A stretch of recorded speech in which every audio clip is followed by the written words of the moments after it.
E aí, tudo bem? Hoje a gente vai estar falando sobre como traduzir as necessidades do seu cliente para necessidades técnicas, né, para requisitos técnicos. E a gente vai usar muito aqui o exemplo de uma cafeteira, por exemplo. Então, você diz que seu cliente diz que ele quer uma cafeteira que faça um bom café, né? Isso significa que, por exemplo, a temperatura do seu café tem que estar um determinado valor maior que tal e que tem que conter uma porcentagem X de algo com uma porcentagem X de Y, né? Então, a gente vai aprender um método hoje, justamente para entender como que a gente faz para traduzir necessidades de um cliente para necessidades técnicas, entender quais características técnicas são mais importantes para a gente conseguir chegar no valor que o nosso cliente busca, né?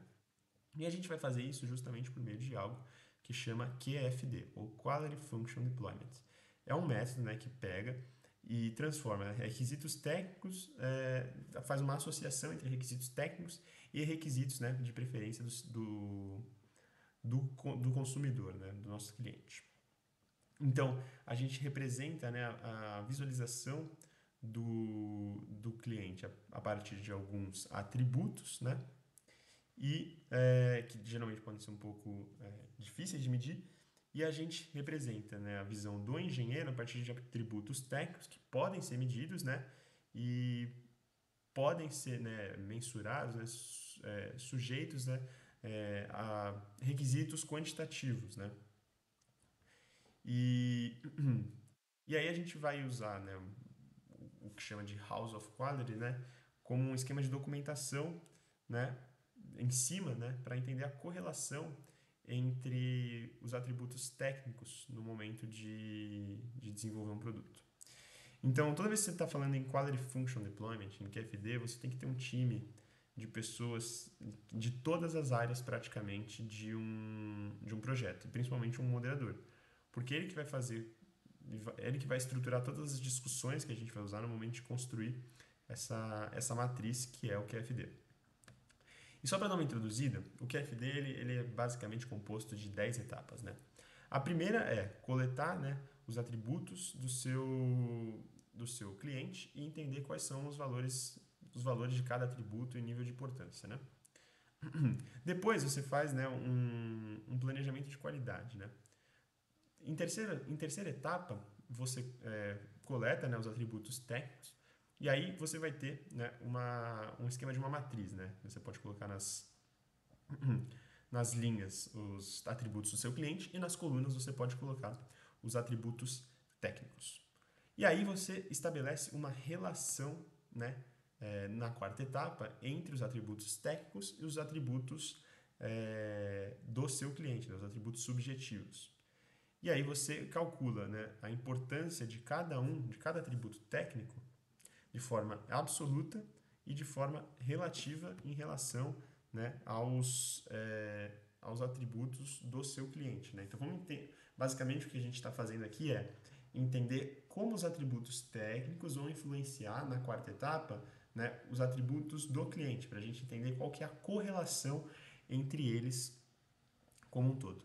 Falando em correlação, a quinta etapa é justamente a gente pegar os atributos técnicos e entender, em conjunto com os atributos técnicos, como cada um influencia o outro, né? Então, às vezes, a dimensão de um recipiente pode influenciar diretamente no fluxo de líquido, por exemplo, né? Enfim, aí de uma vez que você estabelece na quinta etapa a matriz de correlação, você tem que fazer um benchmark, né? Então você compara isso, né, em relação aos seus concorrentes. Você faz uma consulta técnica, né, uma consulta competitiva em relação aos seus clientes, né, aos seus concorrentes, perdão. Em sexta etapa, né, ainda em conjunto com, né, a avaliação técnica, né, dos seus competidores, você avalia se é possível você bater os seus competidores. E aí você, a partir disso, na sétima etapa, define valores alvos para os seus atributos técnicos. E por fim, você obviamente vai entender quais você tem que priorizar em desenvolvimento para atingir os resultados que seu cliente busca. E por fim, você analisa os resultados e define, enfim, algo a seguir. Então, vamos aqui dar um exemplo para uma cafeteira, por exemplo. Você é um engenheiro, está desenvolvendo uma nova cafeteira e você vai usar um QFD, né, para entender as prioridades de desenvolvimento nesse seu produto de nova geração. E aí você tem, né, como características, né, o preço, né, o tempo para fazer o café, a eletricidade que consome e o volume de café produzido, né? Então, a primeira etapa, né, é entender os atributos do cliente, né, e entender os valores de importância, né? Vamos considerar aqui uma escala de 1 a 10 inicialmente. E aí a gente vai, a partir disso, né, computar também valores relativos, né, em relação ao total que a gente colocou.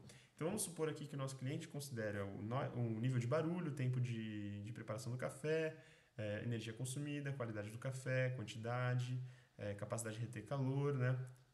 E se foi desenhada, né, de forma efetiva no espaço. Aí você coleta, pode ser por meio de pesquisa, por exemplo, e entende em média qual que é a importância de cada atributo numa escala de 1 a 10 para o seu cliente, né? A segunda etapa, né, é entender como o seu competidor está em relação a isso, né?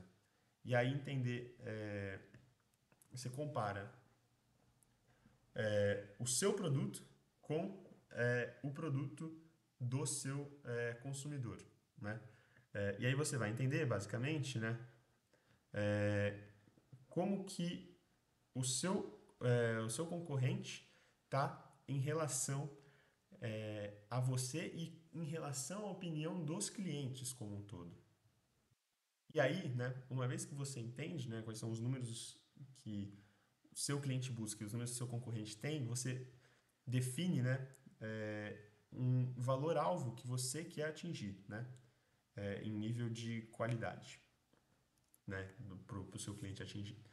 E aí você calcula um valor N chamado Need for Improvement, né, necessidade de melhorar, né, em que você coloca, é uma divisão, né, você coloca no numerador o seu valor-alvo e divide, né, no denominador o valor do seu produto atualmente, né? Se você quiser fazer uma melhoria, se o seu produto existir, no caso, por exemplo, né?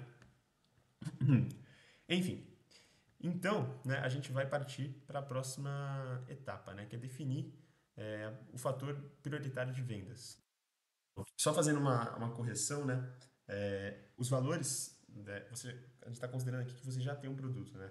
E aí, os valores que a gente coloca em relação aos produtos são opiniões dos clientes em relação ao seu produto, né? E o quanto, por exemplo, você está atingindo. Então, por exemplo, você tem um produto que às vezes produz um excelente café, o melhor café que o seu cliente acha em relação a todos os outros concorrentes, mas às vezes ele pode ser o pior em consumo de energia, né? Enfim, então você tem que anotar isso e aí a partir dos valores alvos que você busca, né, você vai tomar decisões em cima disso, né? E aí, voltando, né, a gente vai falar, definir uma prioridade de vendas, né? Então, basicamente, aqui está sendo introduzida a perspectiva de estratégia de vendas, né? E como isso vai estar afetando as vendas, né? Como cada atributo afeta as vendas como um todo, né? Então, por exemplo, você pode colocar de 1 a 1,5, né? Por exemplo, então você coloca como o consumo de energia como sendo algo que vai afetar bem as vendas, né? É algo bem relevante que afetaria as vendas. E pode colocar os outros como não tão relevantes ou algo do tipo. E aí, assim, uma vez que você tem todos esses valores, você tem, né, a importância para o cliente, né? Você tem a necessidade de melhora e você tem o Sales Priority Factor, né, o fator de venda, você pega e multiplica cada um desses e você vai ter um valor final de peso, né, para cada um, né, dos atributos do seu cliente, né? Então, por exemplo, você pega, multiplica, né, o customer importance pelo need for improvement vezes o sales priority e aí você vai ter um valor, um peso, né? Depois você normaliza esse peso em relação a todos os outros atributos do seu cliente, você vai ter um peso relativo, que é muito importante. E aí você, né, uma vez que você tem esses pesos, você tem que a gente meio que encerra essa parte das linhas e aí a gente vai passar agora para as colunas, que vão ser os atributos técnicos. E aí, uma vez que a gente vai para os atributos técnicos, a gente tem que ir para atributos técnicos que sejam mensuráveis, né? E temos que pegar aí atributos que eles consigam de fato mudar algumas características dos atributos dos clientes, né? Então você pode algumas formas de você obter isso, né? É traduzir diretamente o que o cliente disse, né? Tentando às vezes ele disse alguma coisa, você de fato só traduz isso, ou você pode também, né? Tentar ter um entendimento físico a partir do que ele diz. E aí você extrai meio que o processo por trás disso. Quando você extrai isso, você já tinha toda a parte das linhas, você vai criar agora as colunas. E aí você vai estabelecer uma matriz de relação, né? Esse é o quarto passo, né? E aí você vai relacionar, né, manualmente como que cada atributo técnico se relaciona com cada atributo do cliente, né? Atributo subjetivo, entre aspas. E você pode colocar de 0 a 10 em termos de relevância, né? Ou seja, por exemplo, a gente está querendo fazer um bom café. Então, a temperatura de torrefação do grão vai influenciar muito a qualidade do café. Então, vou colocar aqui uma relevância 9, por exemplo. Ou então, por exemplo, acho que esse exemplo já funciona bem. A partir disso, o que a gente vai fazer? A gente vai calcular também, meio como se fosse a importância desse atributo, né? E a gente calcula isso como? A gente pega e multiplica, né, o valor que a gente colocou na matriz pelo valor do peso que a gente calculou e soma isso a nível de coluna.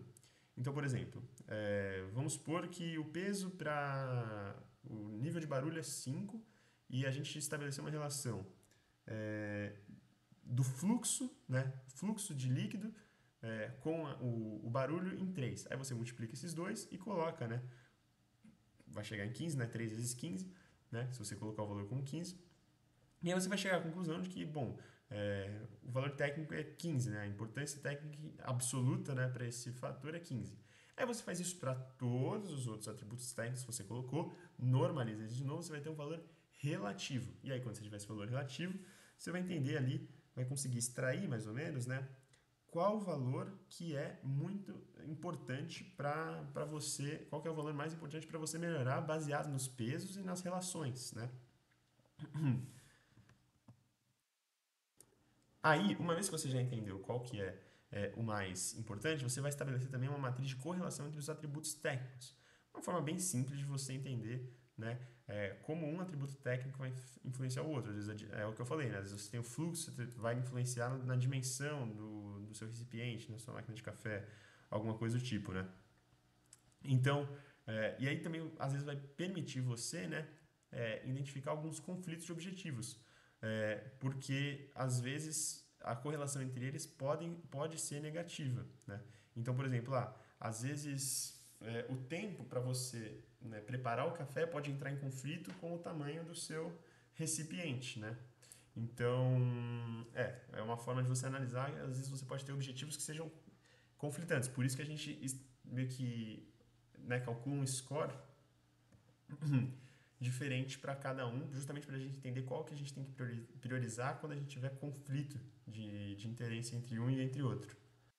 E aí, assim como a gente fez aquela análise de produto e de atributos do cliente para competidores, a gente pode fazer o mesmo agora, né, calculando os mesmos valores para os nossos concorrentes. E aí a gente vai entender, né, como cada concorrente está se destacando em relação a gente nesse sentido. E aí, né, a partir disso, você também faz o mesmo processo, né? Você, comparando considerando a importância e considerando também como o seu concorrente está se desempenhando, você define, né, valores alvos para atributos técnicos, né? E aí, a partir disso, você tem parâmetros de como chegar onde você quer chegar e você, você passa a ter um objetivo mais definido, né? Antes você queria fazer uma boa máquina de café. Agora você sabe como você faz para fazer uma boa máquina de café que seja boa para seus clientes e que não só seja boa para seus clientes, mas que supere os seus concorrentes, né?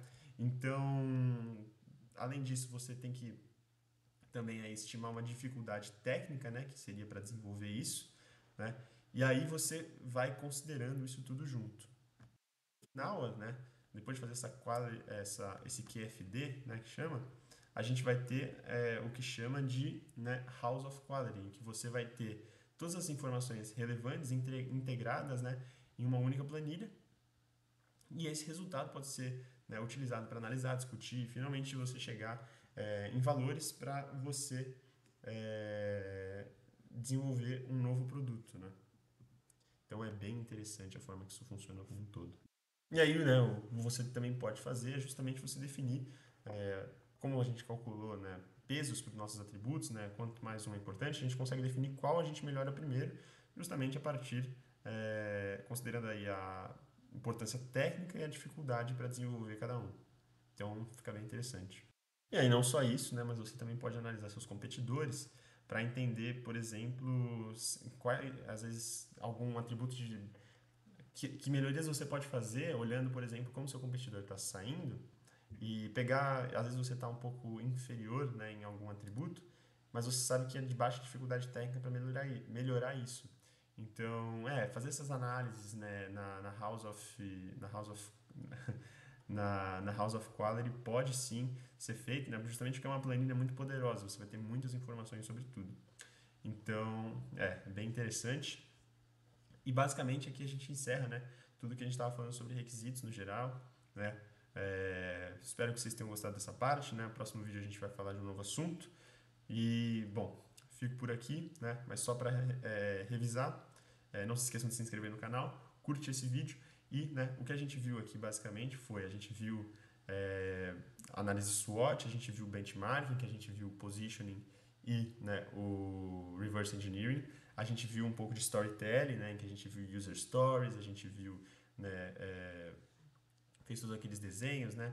A gente viu os requisitos de sustentabilidade, a gente aprendeu a formular esses requisitos e colocar em documentar eles melhor. E agora a gente viu o QFD, né? Que é basicamente como que a gente analisa esses requisitos e entende, né, qual que a gente tem que priorizar, às vezes, em alguns momentos. Espero que vocês tenham gostado. Um grande abraço e fui!